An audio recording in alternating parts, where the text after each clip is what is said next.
सबसे पहले मैं बताऊंगी इक्वलेरिया होता क्या है। सो इक्वलेरिया जो होता है repetition of words and phrases. बच्चा जो होता है वो वर्ड्स या फ्रेजेस को रिपीट कर रहा होता है, जिसे हम इक्वलेरिया कहते हैं। ठीक है। और अब ये होता है कि इक्वलेरिया में बच्चे जो होते हैं एक स्पेसिफिक पूरे पूरे सेंटेंस को रिपीट कर रहे होते हैं, या फिर कुछ वर्ड्स जो होते हैं उन्होंने चूज किए होते हैं जिनको वो रिपीट कर रहे होते हैं।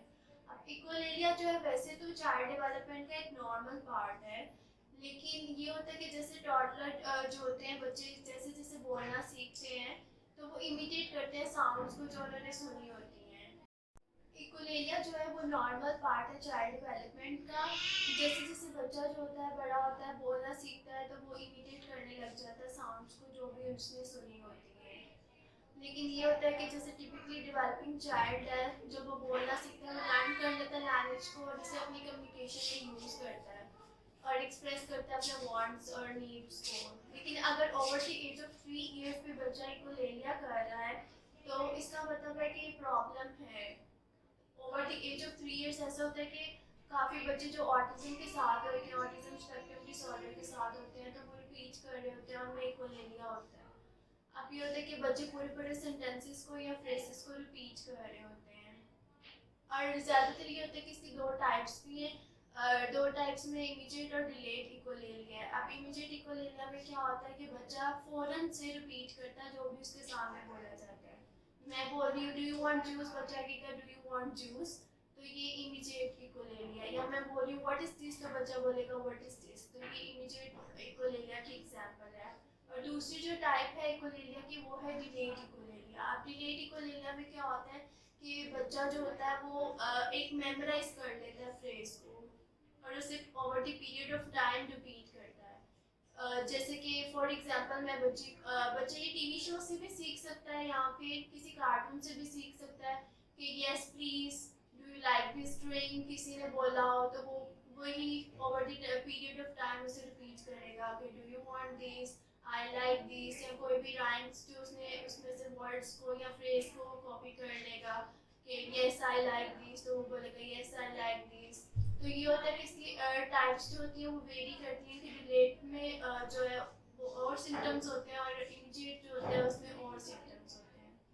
अब हम बात करेंगे कुछ टिप्स की कि हम इक्वलेरिया को रिड्यूस कैसे कर सकते हैं। तो सबसे पहले ये होता है कि हम अवॉइड करें उन सेंटेंसेस पे रिस्पॉन्ड करना जो कि इक्वलेरिया की वजह से आ रहे हैं, जिसमें इक्वलेरिया इंक्रीज हो रहा है। जैसे मैं बच्चे को बोल रही हूँ डू यू वांट कॉफ़ी, तो बच्चा कह रहा है डू यू वांट कॉफ़ी। इसके बजाय कि मैं उसे बोलूँ डू यू वांट कॉफ़ी, मैं बोलूँगी आई एम थर्स्टी, ठीक है, मुझे प्यास लगी है। तो ये एक फंक्शनल सेंटेंस है जो बच्चा को रिपीट करेगा, तो उसमें ये फंक्शनल प्रॉपर वे में लग रहा है कि वो अपनी नीड्स को डिस्क्राइब कर रहा है। लेकिन अगर मैं आपसे कहूँगी कि डू यू वांट जूस और वो रिपीट कर रहा है डू यू वांट जूस या कॉफ़ी, तो वो एक नॉन फंक्शनल एक फ्रेज होगा।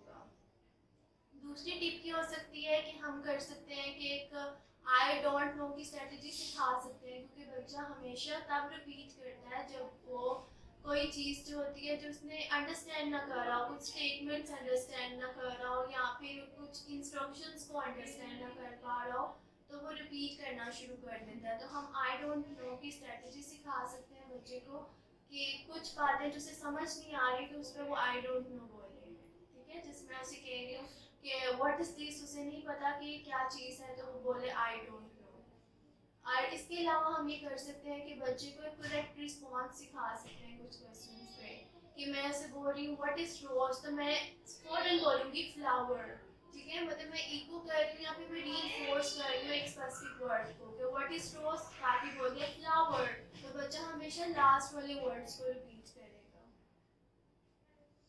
अभी मैं आपको एक बच्चे की एक स्ट्रैटेजी करके दिखाऊंगी इक्वलेरिया की, कि जो मैंने अभी आपको बताया कि मैं बोलूँगी व्हाट इज रोज, तो बच्चा बोलेगा फ्लावर। ठीक है, मैं बोलूँगी उसको रीफोर्स करूँगी उस वर्ड को कि व्हाट इज रोज फ्लावर, तो बच्चा हमेशा लास्ट वर्ड को रिपीट करेगा। इसी तरह हम डिफरेंट अगर कार्ड्स पे स्टार्ट करते हैं तो हम बच्चे को व्हाट इज दिस कह के हम फौरन ही उस वर्ड को जो है वो रीफोर्स करेंगे उसको कि वो वर्ड बोले जो कि एक फंक्शनल है। तो मैं अभी एक स्ट्रेटेजी आपको करके दिखाती हूँ जिसमें आपको पता चलेगा कि कैसे हम इक्वलेरिया बच्चे के साथ इक्वलेरी बच्चे के साथ जो है वो काम कर सकते हैं।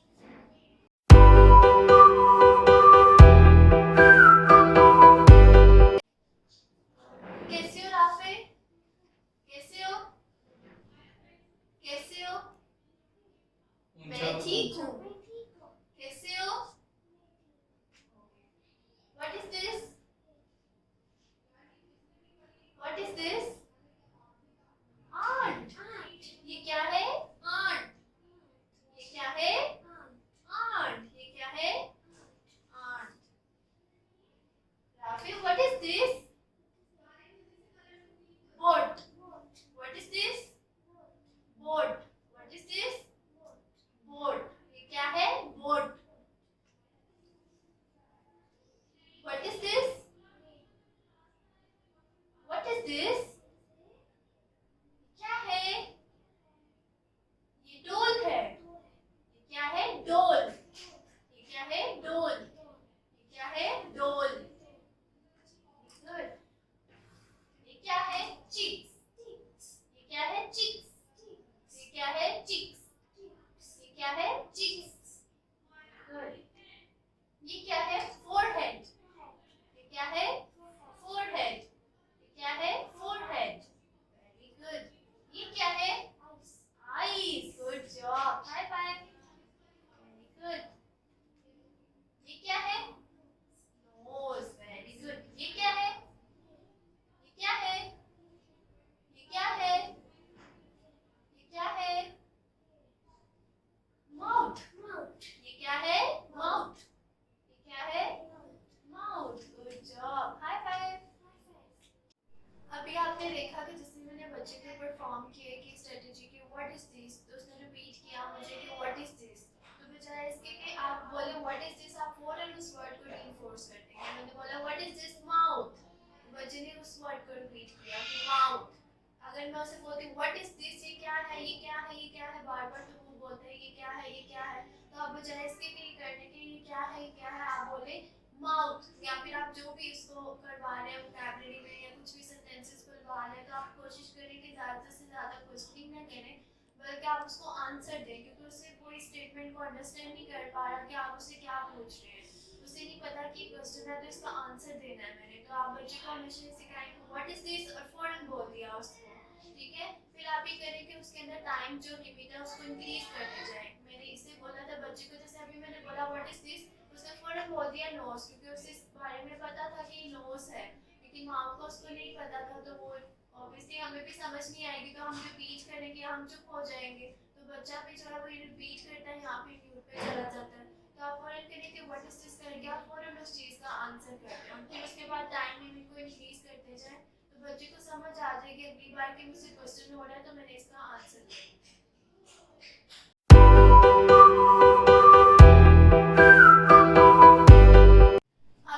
सेकंड स्ट्रेटजी में आपको बताने लगी मॉडलिंग, जो हम इकोलेलिया में भी यूज़ कर सकते हैं, वैसे भी हम चार्ट के जो है वो लैंग्वेज डेवलपमेंट में हम यूज़ कर सकते हैं, उसकी स्पीच को एनहांस करने के लिए मॉडलिंग करवा सकते हैं कि बच्चा जो है वो सेंटेंसेस बोलना सीख जाए। तो ये मॉडलिंग करवाने लगी हुई है बच्चे को, जिसमें मैं थर्ड पर्सन बिठाऊंगी और उससे करूँगी, और फिर उसके बाद उस बच्चे के साथ वो परफॉर्म करूँगी।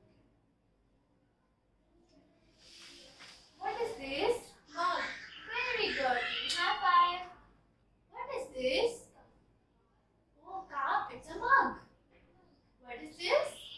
Very good. Give me high five. Very good. What is this? Ostrich. Very good. What is this? Very good. Give me high five. Very good. Now tell me, what is this? Kite. What is this? Kite. Very good. High five. अब ये मैंने modelling करके दिखाई है, जिसमें मैं एक third person के साथ परफॉर्म कर रही हूँ कि उसे मैं बोल रही हूँ कि व्हाट इज दिस, ठीक है। तो बच्चे को भी फिर उसी तरह से मैं उसके क्वेश्चन पे रिस्पॉन्ड करना सिखा रही हूँ कि जो थर्ड पर्सन जो है अगर वो आंसर करेगा मुझे क्वेश्चन पे, इससे समझ आएगी बच्चे को भी कि कैसे क्वेश्चन होता है और उसका आंसर कैसे करना होता है। इस तरह से आप कुछ भी सेंटेंसेस वगैरह भी जो है बच्चे के साथ कर सकते हैं कि मैं अगर बच्चा जो है आई वांट नहीं बोलता, तो मैं उसे कह रही हूँ कि आई वांट बबल्स, लेकिन बच्चा नहीं बोल रहा आई वांट बबल्स, तो मैं थर्ड पर्सन को बिठाऊंगी और मॉडलिंग के थ्रू वो करवाऊंगी कि मैं जैसे मैं कहूँगी कि do you want bubbles, I want bubbles, तो थर्ड पर्सन मुझे रिस्पॉन्ड करेगा आई वांट बबल्स। तो उसी तरह मैं बच्चे को भी दोबारा से करवाऊंगी, तो ऑब्वियसली बच्चा भी फिर दूसरे जो पर्सन होगा उसे देख के इमिटेट करेगा कि आई वांट बबल्स। तो इस तरह से आप ये स्ट्रेटजीज यूज़ कर सकते हैं इक्वल यहाँ पे कि जो बच्चे की इक्वलिक जो पैटर्न है वो